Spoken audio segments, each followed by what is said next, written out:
వాక్యము ఈ ప్రపంచమును నిర్మించింది, ఈ గెలాక్సీలను నిర్మించింది, ఈ మనకు కనబడనటువంటి అంత పెద్ద ప్రపంచాన్ని లేకపోతే అంత పెద్ద ఈ గెలాక్సీస్ అన్నిటినీ ఏది నిర్మించింది?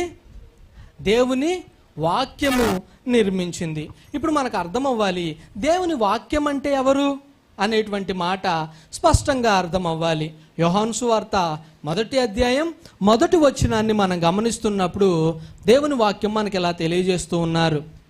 ఆదియందు వాక్యం ఉండెను, వాక్యము దేవుని యొద్ద ఉండెను, వాక్యమే దేవుడై ఉండెను అన్నటువంటి మాటను మనకు స్పష్టంగా తెలియజేస్తూ ఉన్నారు. అంటే దేవుడే వాక్యమై ఉన్నారు, ఆ వాక్యమే శరీరధారిగా ఈ లోకములోనికి వచ్చి ఉన్నారు అన్నటువంటి వాక్యాన్ని కూడా మనం చదువుకుంటాం ఇంకొంచెం ముందుకు చదువుతూ ఉన్నప్పుడు. అంటే ఈ మాటను మనం అర్థం చేసుకుంటున్నప్పుడు ప్రపంచములు దేవుని వాక్యము వలన అన్న ప్లేస్లో యేసు ప్రభు వారిని రీప్లేస్ చేయొచ్చు. ప్రపంచములు యేసు ప్రభు వారి వలన కలిగి ఉండెను. ఎవరు నిర్మించారు? యేసు ప్రభు వారే ఈ నిర్మాణాన్ని నిర్మించినట్లుగా మనకు స్పష్టంగా అర్థమవుతూ ఉంది. చూడండి, కొంచెం అర్థం చేసుకోవడానికి మనం ప్రయత్నం చేసినప్పుడు ఈ ప్రపంచాన్ని మనం గమనిస్తూ ఉంటాం. ప్రపంచం అంటే మనకు కనబడేది ఏం కనబడుతుంది? ఈ ఒక్క భూమి మాత్రమే కనబడుతూ ఉన్నది. ఈ భూమి సౌర కుటుంబంలో ఒక భాగము అని చెప్పుకుంటూ ఉన్నాం, సోలార్ ఫ్యామిలీలో ఒక భాగము అని చెప్పుకుంటూ ఉన్నాం. అంటే సూర్యుని చుట్టూ తిరుగుతున్నటువంటి మిగిలినటువంటి ప్లానెట్స్ అన్నింటినీ కలిపి సౌర కుటుంబంగా మనం గమనిస్తూ ఉంటాము. ఇలాంటి వాటిని కొన్నిటినన్నిటినీ కలిపితే, కొంత భాగాన్ని కలిపితే ఒక గెలాక్సీ అని చెప్పుకోవటం జరుగుతుంది. ఇలాంటి గెలాక్సీలను మనం ఏమి గెలాక్సీలో ఉన్నామంటే మిల్కీవే గెలాక్సీలో ఉన్నాం, పాల పొంతలో ఉన్నాము అని చెప్తూ ఉంటారు. చూడండి, ఇలాంటి పాల పొంతలు కొన్ని కోట్లు దేవుడు నిర్మాణం చేసినట్లుగా మనకు అర్థమవుతూ ఉంటుంది. మనం అర్థం చేసుకోవాల్సింది ఒకటే, ఎందుకు దేవుడు ఇంత పెద్ద నిర్మాణాన్ని చేశారు మనం అర్థం చేసుకోవాలి. ఈరోజు దేవుడు ఇంత పెద్ద నిర్మాణాన్ని చేయటానికి గల కారణము ఏమిటంటే దేవుడు ప్రేమస్వరూపి అయి ఉన్నారు. ఆయన తన ప్రేమను ప్రజల పట్ల కనపరచటానికి, తన ప్రజల పట్ల వివరించటానికి ఇంత పెద్ద గెలాక్సీలను నిర్మాణం చేసి దానిలో ఒక భూమిని పెట్టి ఆ భూమిలో ఒక నరుణ్ణి నిర్మించి ఆ నరునికి ఆయుష్నిచ్చి ఆయనతో సహవాసము చేయాలి అన్నటువంటి ఒక దృక్పథంతో ఆయన నరులను నిర్మించుకున్నట్లుగా మనకు అర్థమవుతూ ఉంది. దీన్ని చాలా స్పష్టంగా అర్థం చేసుకోవాలి ఈరోజు. చూడండి, ఇంత పెద్ద విశ్వము ఎవరి కొరకు కలగజేశారు అంటే దేవుడు తన బిడ్డలైనటువంటి వారితో సహవాసము చేయటానికి కలగజేసి ఉన్నారు. ఇంత పెద్ద నిర్మాణమును, ఇంత పెద్ద డిజైన్ని మన కొరకు ప్రభువారు నిర్మించినప్పుడు మనం ప్రభువారి కొరకు ఎన్ని విధాలుగా ఉపయోగపడవలసినటువంటి వారమై ఉన్నామో మనం ఒకసారి ఆలోచన చేయాలి. ఇప్పుడు చూడండి, ఒక చంటి బిడ్డ తీసుకొచ్చి తనకు ఇచ్చినటువంటి దానిలో నుంచి ఏదైనా, తనకు ఒక 10 చాక్లెట్లు ఇస్తే ఆ 10 చాక్లెట్ల నుంచి ఒక చాక్లెట్ని వాళ్ళ తల్లిదండ్రులకి ఇస్తే తండ్రి ఎంతగానో సంతోషపడిపోతూ ఉంటారు. ఎందుకు తండ్రి అంతలాగా సంతోషపడటానికి గల కారణం, ఆ 10 చాక్లెట్లు ఇచ్చింది తండ్రే కదా. కానీ కుమారుడు ఎప్పుడైతే తన మనస్సులో ఉన్నటువంటి భావమును, తండ్రి పట్ల ప్రేమను కలగజేసి ఉంచుతారో, చూపిస్తూ ఉంటారో, దానిని బట్టి తండ్రి సంతోషించటాన్ని మనం గమనిస్తూ ఉన్నాం. దేవుని విషయాన్ని మనం గమనిస్తూ ఉన్నప్పుడు కూడా దేవుడు ఈ ప్రపంచాన్ని అంతటినీ నిర్మాణం చేసి సమస్తమును మన కొరకు ఏర్పాటు చేసి ఆయన మనతో కోరుకుంటున్నటువంటిది ఏంటంటే ఆయనతో మనము సహవాసము చేయాలి, ఆయనతో మనము నడవాలి, ఆయనతో కలిసి మనము బ్రతకాలి అన్నటువంటి దాన్ని ప్రభువారు కోరుకుంటూ ఉన్నారు. ఒకసారి భూమి యొక్క ఆకారాన్ని ఒకసారి గమనించినప్పుడు భూమి గుండ్రంగా ఉంటుంది, భూమి తన చుట్టూ తాను తిరుగుతూ ఉంటుంది. ఈ కనపడేటువంటి ప్రతి గెలాక్సీ రొటేషన్ మెథడ్లో తిరుగుతూనే ఉంటుంది. చూడండి, సూర్యుడు తన చుట్టూ తాను తిరుగుతూ ఉంటాడు, తన చుట్టూ తాను తిరుగుతూ ఆ ఉన్నటువంటి మిల్కీవే గెలాక్సీ కూడా తిరుగుతూ ఉంటుంది. ఇలాంటి గెలాక్సీలు కొన్ని కోట్లలో ఉన్నాయి, ప్రతి గెలాక్సీ తిరుగుతూనే ఉంటుంది. తిరుగుతూనే ఉంటుంది. అలా తన యొక్క కక్షలో తిరగటాన్ని దేవుడు నిర్మాణములో ఉంచి ఉన్నారు. ఒకసారి అన్ని గెలాక్సీలను వదిలిపెట్టి భూమి పరిస్థితిని గమనించడానికి ప్రయత్నం చేద్దాము. భూమిని దేవుడు నిర్మాణం చేసి, ఇదిగో నీకు ఒక కక్షను విధించాను, అంటే నీకు ఒక ఆర్బిట్ను పెట్టాను, దీనిలోనే నువ్వు తిరగాలి అనేటువంటి ఒక పరిణితిని పెట్టారు. ఎందుకు దేవుడు దానికి పరిణితిని పెట్టుంటారు మనం గమనించాలి. ఒక్కసారి సూర్యుడిని మనం గమనించినప్పుడు సూర్యుని యొక్క వేడి 35,000 డిగ్రీ సెంటీగ్రేడ్స్ ఉంటుంది. ఎంత? 35,000 డిగ్రీ సెంటీగ్రేడ్ ఉంటుంది. ఒక చిన్న బౌల్లో వాటర్ కాసినప్పుడు ఆ బౌల్లో నుంచి వాటర్ మన మీద పడితే దాన్ని మనం తట్టుకోవటం అసాధ్యం. మన చర్మము ఊడొచ్చేస్తూ ఉంటుంది అనమాట. అంత వేడిని మనం తట్టుకోలేకపోతున్నప్పుడు 35,000 డిగ్రీల యొక్క వేడిని ఎంత ఎక్కువగా ఉంటుందో ఒకసారి గమనించాలి. భూమికి దేవుడు కక్షను ఎందుకు విధించారు అంటే మానవుడు సంతోషంగా ఉండాలి అని. దేనికి? మానవుడు సంతోషంగా ఉండాలి అని. ఒకసారి ప్రాక్టికల్గా ఆలోచిద్దాం. అలా జరగదు, కానీ ప్రాక్టికల్గా ఆలోచించడానికి ప్రయత్నం చేద్దాం. ఒకసారి భూమి తన కక్షను విడిచిపెట్టి నేను సూర్యుడికి కొంచెం దగ్గరగా వెళ్తాను అనుకుని ఒక 10 అడుగులో, ఒక 20 అడుగులో, లేకపోతే కొంత దూరం ముందుకు సూర్యుని దగ్గరికి వెళ్ళింది అనుకోండి, ఏమవుతుంది ఒకసారి గమనించండి. చూడండి, వేసవి కాలమున సూర్యునికి దగ్గరగా భూమి ప్రయాణం చేస్తూ ఉంటుంది. కొంచెం దగ్గరగా వస్తుంది, మరీ దగ్గర కాదు కదా సుమా. భూమికి మనకి 145 కోట్ల మైల్స్ దూరం ఉంటుంది అనమాట. అంత దూరంలో మనం నివసిస్తూ ఉన్నాం. కాస్త దగ్గరకు వచ్చేసరికి మనం 45 డిగ్రీలు 40 డిగ్రీలు అన్నటువంటి వేడిని గమనిస్తూ ఉంటాం. ఈరోజు ప్రతి ఒక్కరు యూట్యూబ్ ఛానల్స్ వచ్చేసి ఎవరికి వాళ్ళు ఎక్స్పెరిమెంట్లు చేయటం అలవాటు అయిపోయినప్పుడు, రీసెంట్ టైమ్స్లో ఒక వ్యక్తిని చూశాను నేను. కోడిగుడ్డుని తీసుకెళ్ళి తారు రోడ్డు మీద కొట్టి ఆమ్లెట్ వేసాను చూడండి అని చెప్తున్నారు ఎండవేడికి. అంటే అంత ఎండ వేడి ఉన్నది అని చెప్పడానికి వారు ఆ విధమైనటువంటి ప్రయత్నం చేస్తున్నట్లు మనం గమనించాము. చూడండి, ఒకసారి భూమి ఒకవేళ సూర్యునికి కొంచెం దగ్గరగా మూవ్ అయితే భూమి మీద ఉన్నటువంటి నీరంతా ఏమైపోతుంది? ఎవాపరేట్ అయిపోతూ ఉంటుంది. అంటే భూమి ఒక ఎడారి వలె తయారవుతుంది. భూమి మీద మనిషి జీవించడానికి అవకాశము లేనటువంటి విధంగా భూమి తయారైపోతూ ఉంటుంది.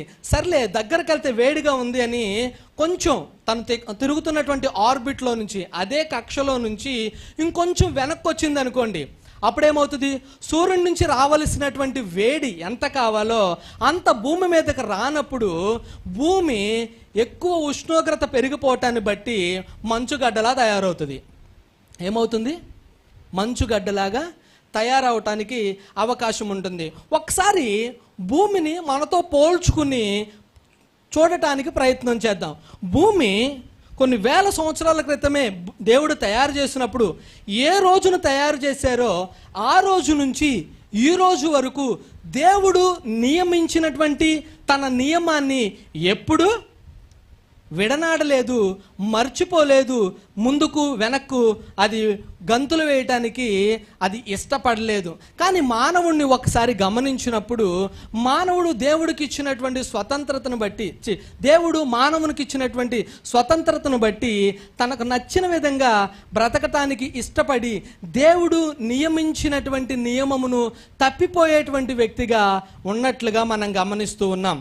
మనం ఆలోచించాలి. ఒకసారి భూమిని ఎలాగో దేవుడు తయారు చేశారో ఒకసారి మనం ఆలోచించినప్పుడు, దాన్ని డిజైన్ మనం చూసినప్పుడు మానవుని కూడా దేవుడు అదే విధంగా నిర్మించుకున్నారు. మన బాడీ అంతా ఒక సిస్టమాటిక్ వేలో వర్క్ అవుతూ ఉంటుంది. ఆ సిస్టమాటిక్ వేలో వర్క్ కాకపోతే మనిషి యొక్క ఆయుష్ వెంటనే తగ్గిపోవటానికి అవకాశము కనబడుతూ ఉంటుంది. చూడండి, తినేటువంటి తిండి సరిగ్గా కన్వర్ట్ అవ్వలేదు అనుకోండి, ఎనర్జీ కింద ఆ మనిషి కొంతకాలము ఇబ్బంది పడవలసిన పరిస్థితి కనబడుతూ ఉంటుంది.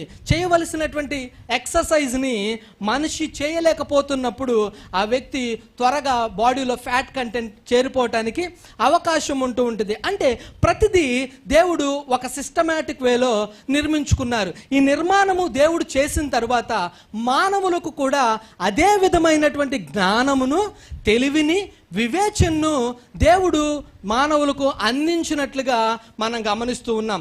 నోవాహు గారి దగ్గరికి వెళ్ళినప్పుడు, వారిని మనం పరిశీలన చేసినప్పుడు, వారి జీవితంలో కూడా దేవుడు మాట్లాడారు. ఏమని మాట్లాడారు?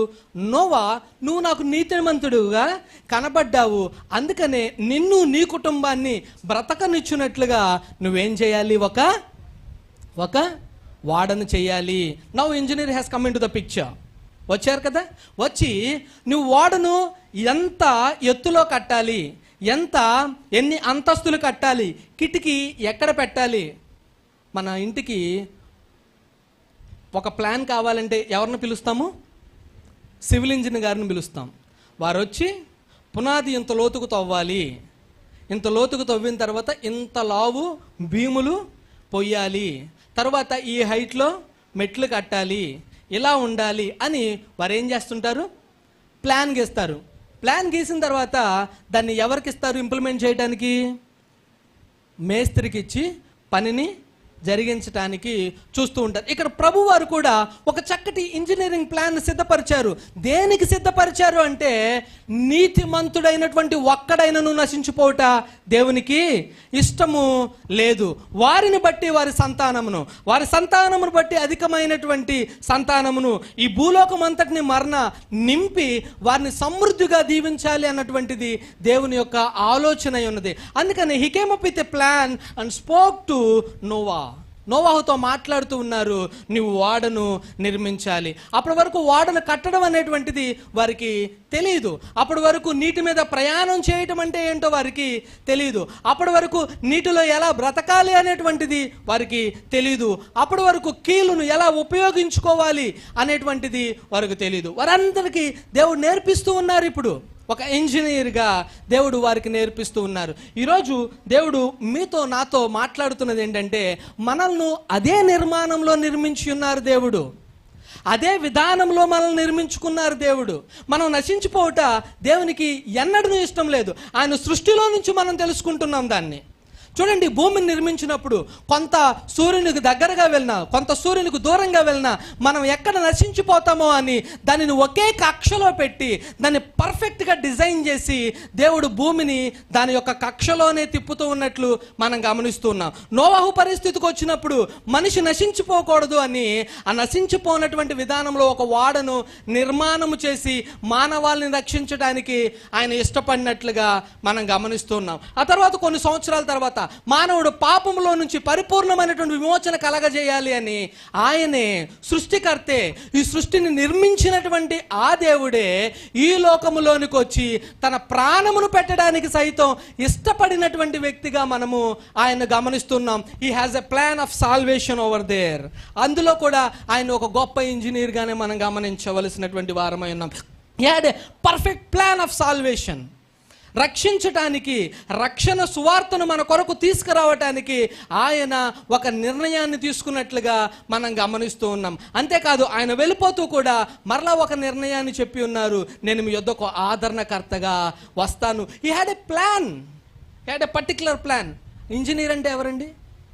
ప్లాన్ గీసేటువంటి వారు, ప్లాన్ చెప్పేటువంటి వారు, దాన్ని అన్నిటిని సమకూర్చి ఏ ఇబ్బంది లేకుండా, ఏ కష్టము రానివ్వకుండా, అది మొదటి నుంచి అంతము వరకు జరగవలసినటువంటి ప్రతి పని అనుకూలంగా జరుగునట్లుగా డిజైన్ చేసేటువంటి వ్యక్తిగా ఆయన మన జీవితంలో కనబడుతూ ఉన్నారు. దేవుడు ప్రతి వ్యక్తి పట్ల ఒక ప్రత్యేకమైనటువంటి ప్రణాళిక కలిగి ఉన్నారు అన్నటువంటి విషయాన్ని మనం అర్థం చేసుకోవాలి. మెతుషల విషయాన్ని ఒకసారి మీతో మాట్లాడాలి అని నేను కోరుకుంటున్నాను. What a particular plan he has. ఈ ఫ్లడ్ రాకముందు మెతుషలను గురించి ఒక మాట చదువుకుందాం రండి ఒక్కసారి. ఆదికాండము 5వ అధ్యాయము 27వ వచనాన్ని చదువుతున్నాం. చూడండి ఒకసారి.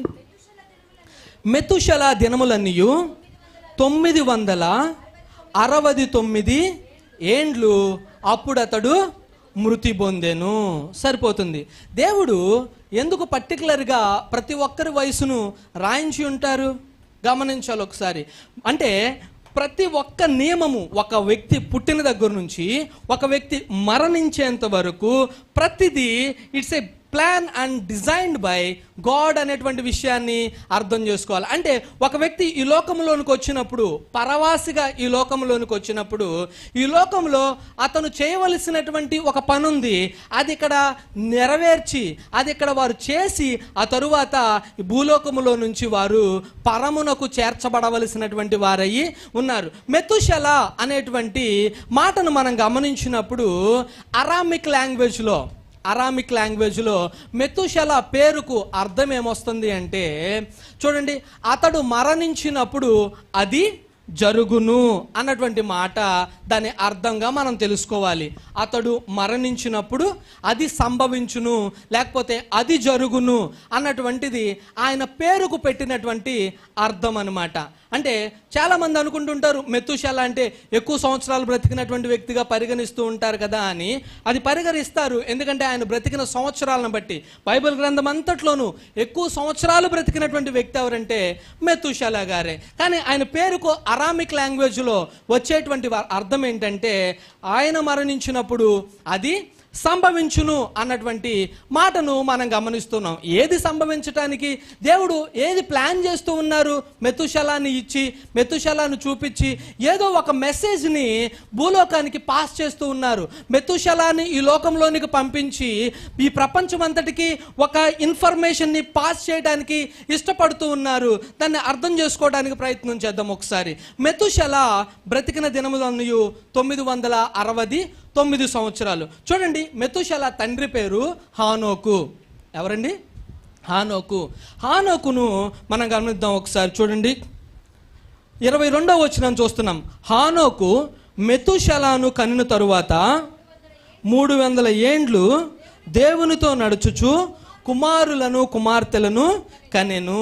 అంటే మెతుషెలను కంటున్నప్పుడు కనే సమయానికి హానోకు గారు దేవునితో యథార్థంగా నడుస్తున్నటువంటి ఒక వ్యక్తిగా మనకు కనబడుతూ ఉన్నారు. సో దేవునితో యథార్థంగా కనబడుతున్నటువంటి ఈ వ్యక్తిని చూపిస్తూ దేవుడు ఏది చెప్పకుండా చేయరు మానవుని విషయంలో. అందుకని ఈస్ పాసింగ్ అన్ ఇన్ఫర్మేషన్. ఈ మెతుషెల అనేటువంటి పేరు పెట్టు అని చెప్తూ ఉన్నారు. ఇప్పుడు 25వ వచనం చూస్తున్నాం చూడండి. మెతుషెల 180 ఏండ్లు బ్రతికి లెమెకును కనెను. ఎన్ని సంవత్సరాలు ఇక్కడికి? 180 ఏండ్లు మెతుషెల బ్రతికారు. ఆ బ్రతికిన తర్వాత చూడండి, లెమెకు 28వ వచనం. లెమెకు 182 ఏండ్లు బ్రతికి ఒక కుమారుని కని. అప్పటికి ఎన్ని అయినాయి? మెతుషెల సంవత్సరాలు ఎన్ని అవుతున్నాయి ఇప్పటికి? ఇక్కడికి 369 సంవత్సరాలు అవుతున్నాయి కదా, అవుతూ ఉన్నాయి. ఇప్పుడు ఇక్కడికి ఎవరు పుట్టారు? ఇక్కడికి నోవాహు పుట్టారు. నోవాహు పుట్టే సమయానికి 369 సంవత్సరాలు మనం గమనిస్తున్నాం. ఆ తరువాత ఒకసారి 7వ అధ్యాయము 6వ వచనం. ఆ జల ప్రవాహము భూమి మీదకు వచ్చినప్పుడు నోవాహు 600 ఏండ్లు వాడు. ఈ 600 అక్కడ 369 సంవత్సరాలను కూడితే ఎన్ని సంవత్సరాలు అవుతుంది? 969 సంవత్సరాలు అవుతుంది. ఆ 969 సంవత్సరాలకు ఏమొచ్చింది? భూమంతట మీదకు జలప్రలయం వచ్చింది. మెతుషెలకు ప్రభువారు ఏ పేరునైతే పెట్టించి ఉన్నారో ఆ పేరును బట్టి జరగవలసినటువంటి క్రియ జరిగింది. ఆయన మరణించినప్పుడు అది సంభవించును. అది అంటే ఫ్లడ్ రాబోతుంది అన్నటువంటి విషయాన్ని 969 సంవత్సరాల క్రితమే ప్రభువారు మెతుషెల అనేటువంటి పేరును పెట్టించి మానవులకు బుద్ధి చెప్పడానికి నేర్పిస్తున్నారు. There is everything plan in the sight of God. ఈరోజు మీరు నేను ఈ లోకంలోనికి రావటానికి, ఈరోజు దేవునితో నడవటానికి, ఈ రక్షణ మార్గంలో నడిపించడానికి ప్రతి దానికి ఒక డిజైన్ కనబడుతూ ఉన్నది. ప్రతిదీ దేవుడు పర్టికులర్గా పర్ఫెక్ట్గా డిజైన్ చేసుకున్నట్లుగా మనకు అర్థమవుతూ ఉన్నది. అందుకనే ప్రభువారు అంటారు, మీకు నచ్చినటువంటి విధంగా దేవుణ్ణి అడగటానికి ఇష్టం లేదు. ఏది తండ్రికి ఇష్టమైనో దానిని మీరు అడిగి దాని కొరకు మీరు ప్రార్థించవలసినటువంటి వారై ఉన్నారు. తండ్రికి ఏది ఇష్టమో దానిని మనం ఇష్టపడేటువంటి వారమై ఉండాలి. మన ఇష్టాన్ని నెరవేర్చుకునేటువంటి వారముగా మనము ఎన్నటికీ ఉండటం దేవునికి ఇష్టము కాదు. ఆయన చిత్తాన్ని తెలుసుకుంటున్నటువంటి వారమై ఉండాలి. ఆయన ప్రణాళికను తెలుసుకునేటువంటి వారమై ఉండాలి. ఆయన డిజైన్ని తెలుసుకునేటువంటి వారమై ఉండాలి. ఆయనకు అనుగుణంగా మన జీవితాన్ని మలచుకొని ఆయనకు చిత్త ప్రకారంగా మనం నడిచే వారమై ఉండాలి. అందుకని దేవుడు అంటూ ఉన్నారు, మీరందరూ ఒక ఇంజనీర్లు అవ్వాలి, మీరందరూ డిజైన్ చేసుకోవాలి. దేవుడు ఏదైతే మీ జీవితం పట్ల ఒక పర్టికులర్ ప్లాన్ కలిగి ఉన్నారో దానిని అవలంబించేటువంటి ఒక వ్యక్తిగా మీరు నేను ఉండాలి అని దేవుడు కోరుకుంటూ ఉన్నారు. దేవుడు మందిరాన్ని నిర్మించినప్పుడు మందిర నిర్మాణం ఎలా జరగాలి అనేటువంటి జ్ఞానమును దేవుడు ముందుగానే బ్లూ ప్రింట్స్ రిలీజ్ చేశారు. దేవుడు ముందే బ్లూ ప్రింట్స్ని రిలీజ్ చేశారు. ఆ తరువాత మోషేతో మాట్లాడుతున్నప్పుడు కూడా నువ్వు కట్టవలసినటువంటి విధానము గురించి నేను నీకు చెప్తాను రా అని చెప్పి దేవుడు ముందే బసలేలు అనేటువంటి వ్యక్తిని నేను ఆశీర్వదించి అతని మీద నా ఆత్మ నుంచి అతనికి నేను జ్ఞానమునిచ్చి దీన్ని ఎలా తయారు చేయాలో నేను ఆయనకి నేర్పిస్తాను అని కూడా చెప్పారు. చూసారా, everything is a designed one. ఆయన ముందు బ్లూ ప్రింట్స్ని రిలీజ్ చేసి దేవుడు ప్రతి దాన్ని అందించుకుంటూ వచ్చారు. చిట్ట చివరికి దేవుని బైబిల్ గ్రంథం ఏం తెలియజేస్తుందో తెలుసా? నీ దేహము దేవుని ఆలయమై ఉన్నది. అంటే మన ఆలయము, మన దేహము కూడా ఒక బ్లూ ప్రింట్ చేతే తయారు చేయబడింది. God has a plan for our body. Each and everything is a well designed way. అది స్పిరిచువల్గా అలాగనే ఫిజికల్గా కూడా. ఫిజికల్గా స్పిరిచువల్గా everything is a well designed. చూడండి, రక్తము హార్ట్లో నుంచి హార్ట్ తీసుకోవాలి, బయటకు పంప్ చేయాలి. లేకపోతే ఆ పని చేయటం దానివల్ల కాదు. తీసుకుంటూ పంప్ చేస్తూ ఉంటుంటేనే మనం ఏమవుతుంటాము, బ్రతకటానికి అవకాశం ఉంటుంది. It's a design. దేవుడు ప్రతి దాన్ని నిర్మించుకున్నారు. అంతే దాంతో దేవుడు దేహాన్ని పోలుస్తూ ఉన్నారు అంటే దాని అర్థం ఏంటి? రక్తము మనిషి యొక్క ప్రాణమునకు మూలమై ఉన్నది అని తెలియజేస్తున్నప్పుడు దేవుడే మనకు, మన ఆత్మకు మూలమై ఉన్నారు అన్నటువంటి విషయాన్ని అర్థం చేసుకోవాలి. అంటే ప్రతిదినము దేవునిలో మనము కలిసినటువంటి వారమై ఉండాలి, ఆయనలో మనము ఏకమవుతున్నటువంటి వారమై ఉండాలి అని దేవుడు కోరుకుంటూ ఉన్నారు. నా దేహమును పాడు చేయువాడిని నేను పాడు చేస్తాను అని బైబిల్ గ్రంథం తెలియజేస్తూ ఉంది. It's a design. చూడండి, ఒకసారి అర్థం చేసుకోండి. మన దేహాన్ని బట్టి చూడండి, కొంతమంది పిస్నారితనంతో తినవలసినటువంటి దాన్ని తినకుండా దేహాన్ని పాడు చేసేటువంటి వారు ఉన్నారు. నీ దేహాన్ని పాడు చేస్తే నేను నిన్ను పాడు చేస్తాను దేవుడు చెప్తున్నారు. పిస్నారితనం మంచిది కాదండి. దేవుడు నీ బాడీకి ఎంత ఫుడ్ అందించాలో అంత ఫుడ్ని అందించాలి. కొంతమంది ఉంటారు దాన్ని ఎక్సెస్గా అందిస్తూ ఉంటారు. అది కూడా పాపమే. గ్రహించవలసినటువంటి వారమై ఉన్నాం. దేవుడు ఒక పర్టికులర్ ప్లాన్తో మనకు ఒక బాడీని ఇచ్చారు, దాని నిర్మాణాన్ని చేశారు, దాన్ని చక్కగా ఒక కోణంలోనికి తీసుకొచ్చి ఒక డిజైన్ చేసి దాన్ని నిర్మాణం చేసి. అందుకనే ప్రభువారు అంటారు, ఆదికాండం 1వ అధ్యాయంలో ఆదామును చేసినప్పుడు మట్టిని తీసి దాన్ని ఏం చేశారు, బొమ్మగా మలచారంట. ఆయన చేతితో చేసినటువంటి ఒక వ్యక్తి నువ్వు నేను అని గ్రహించాలి. అందుకని దేహము దేవుని ఆలయమై ఉన్నది. దాన్ని జాగ్రత్తగా చూసుకోవాలి. అది పాపంలో పడిపోకుండా, అది శాపంలో పడిపోకుండా కంటిని కాపాడుకునేటువంటి వ్యక్తులమై ఉండాలి. అందుకని బైబిల్ గ్రంథం చెప్తూ ఉంది, నీ కన్ను కుడికైనను ఎడమకైనను తప్పిపోకుండా, నీ కన్ను కుడికైనను ఎడమకైనను తప్పిపోకుండా అది తిన్నగా చూసేదై ఉండాలని బైబిల్ గ్రంథం తెలియజేస్తుంది. అంటే ఒక మెషిన్ని తయారు చేసినప్పుడు దానికి ఒక ఇన్స్ట్రక్షన్ మాన్యువల్ ఇవ్వబడుతుంది. ఆ ఇన్స్ట్రక్షన్ మాన్యువల్ ఇదే. మన దేహానికి ఇన్స్ట్రక్షన్ మాన్యువల్ అండి బైబిల్ గ్రంథము. మనం ఎలా బ్రతకాలి, ఎలా జీవించాలి, ఎలా జీవిస్తే దేవుడు ప్రామిస్ చేసినటువంటి ఇంకొక డిజైన్ని ఇవ్వటానికి ఇష్టపడుతున్నారు. ఇంకో డిజైన్ ఏంటో తెలుసా?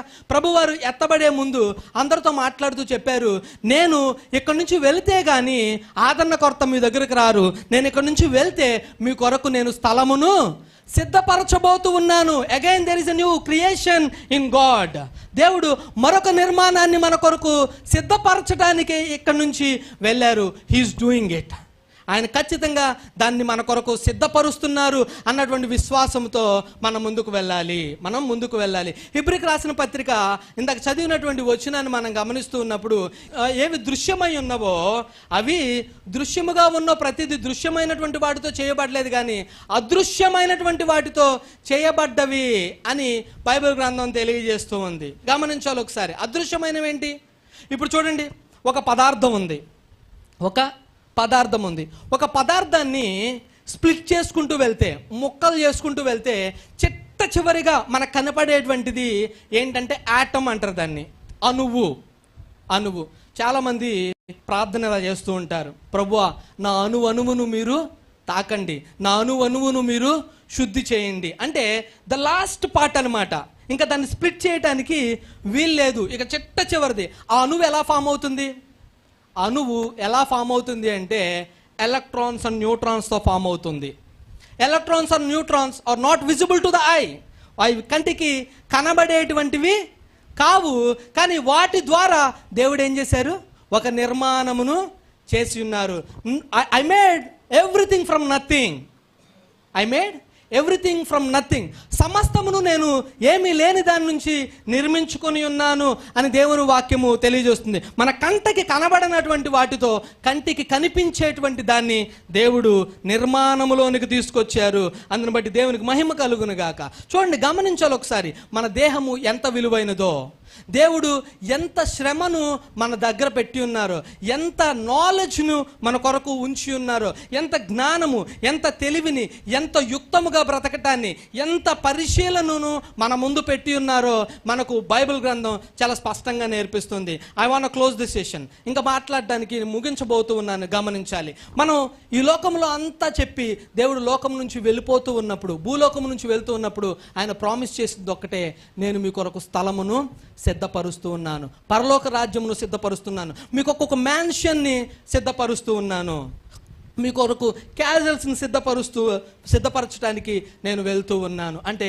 దేవుడు ఇంకొక నిర్మాణాన్ని దేవుడు మన కొరకు సిద్ధపరుస్తున్నారు. ఇప్పుడు చూస్తున్నటువంటి ఈ నిర్మాణమే మనకు ఎంతో ఆశ్చర్యచకితంగా కనబడుతున్నప్పుడు, ఎంతో అందంగా కనపడుతున్నప్పుడు, ఎంతో ఆశ్చర్యంగా ఇది మనకు అనిపిస్తూ ఉన్నప్పుడు, యుగాలు ఉండవలసినటువంటి దానిలో, శాశ్వత కాలము బ్రతకవలసినటువంటి దానిలో, ఆయనతో ఉండవలసినటువంటి దానిలో, ఆయన ఉండేటువంటి దానిలో, ఆయన కుడిపార్శ్వంలో ఎడమపార్శ్వంలో, ఆయన ముందు ఆయనతో పాటు నడవవలసినటువంటి ఒక ప్రదేశమును ఇంకెంతగా గాడ్ డిజైన్ చేస్తుంటారో అర్థం చేసుకోవాలి. దాని కొరకు ఈరోజు మనం బతుకుతున్నటువంటి ఈ క్షణికమైనటువంటి దానికోసం మనం ఆవేశపడొద్దు. ఈ పాపము, ఈ లోకము, ఈ శాపము, ఈ లోకములో ఉన్నదంతా ఇది వ్యర్థమే. ఇది ఒక రోజు మనం విడిచిపెడతాం. ఇది ఒక రోజు కాల్చబడుతుంది. దేవుని అగ్ని ఈ భూమిని కాల్చివేయబోతుంది. ఇది శాశ్వత కాలమైనటువంటిది కాదు. ఈ దేహమును మనం విడిచిపెట్టబోతున్నాం. ఈ దేహము శాశ్వతమైనది కాదు. ఈ దేహాన్ని ఒకరోజు విడిచిపెడుతున్నాం. ఈ శరీరం కోసం ఒకవేళ తప్పు చేస్తున్నామేమో, శరీరాశను బట్టి, శరీర కోరికలను బట్టి, శరీరంలో ఉన్నటువంటి ప్రతి దాన్ని బట్టి ఏదో ఉంది అనుకుని భ్రమలో ఒకవేళ ఆ పాపంలో పడిపోతున్నట్లయితే, ప్రియ సహోదరుడా, దేవుడు ఈరోజు నీతో చెప్తూ ఉన్నారు, ఈ నిర్మాణమునే నువ్వు ఇంత శ్రద్ధగా చూస్తున్నప్పుడు దీనికన్నా గొప్పదైన, దీనికన్నా శ్రేష్టమైన, దీనికన్నా మహిమకరమైనది, దీనికన్నా వెలుగుతో కూడింది, దీనికన్నా శ్రేష్టమైనటువంటి దాన్ని మరొక నిర్మాణాన్ని నేను ఉంచబోతూ ఉన్నాను. దాన్ని నువ్వు మిస్ అవుతావు. దాన్ని మిస్ అవ్వకు బిడ్డ అని దేవుడు ఈరోజు నీతో నాతో తెలియజేస్తూ ఉన్నారు. ఆ పరలోక రాజ్యం కోసం, ఆ నిత్య రాజ్యం కోసం మన అందరం సిద్ధపడదాం. దేవుడి కొద్ది మాటలు దీవించునుగాక. ఆమేన్.